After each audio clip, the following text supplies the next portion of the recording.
مردی تو فصل زمستون وارد روستایی شد و دنبال سرپناهی میگشت تا شب رو اونجا سپری بکنه. اما روستایی‌ها بهش اجازه نمیدادن که توی خونه هاشون بمونه. زمانی که توی روستا در حال گشتن بود به خونه ای رسید که دید مردم توش خیلی رفت و اومد دارن.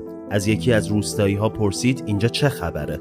مرد جواب داد یکی از اهالی روستا درد زایمانش 3 روزه که شروع شده اما بچهش به دنیا نمیاد. مردم دارن براش دنبال دعانویس میگردن. مرد مسافر در جواب میگه من دعانویس هستم. مردم روستا سریعا برای خودش و خرش جای گرم و نرمی آماده میکنن تا استراحت بکنه و براش کاغذ قلمی میارن تا دعا رو روی اون بنویسه. مرد روی کاغذ چیزایی مینویسه و میگه این دعا رو توی آب بندازید و آبش رو به خورد زن بدید. زن از اون آب مینوشه و چند دقیقه بعد بچه سالم به دنیا میاد. چند روز بعد هوا خیلی بهتر میشه و مرد مسافر روستا رو ترک میکنه. بعد رفتنش یکی از اهالی کاغذ دعا رو باز میکنه و میبینه که روش نوشته خودم به جا خرم به جا، میخوای بزا میخوای نزا.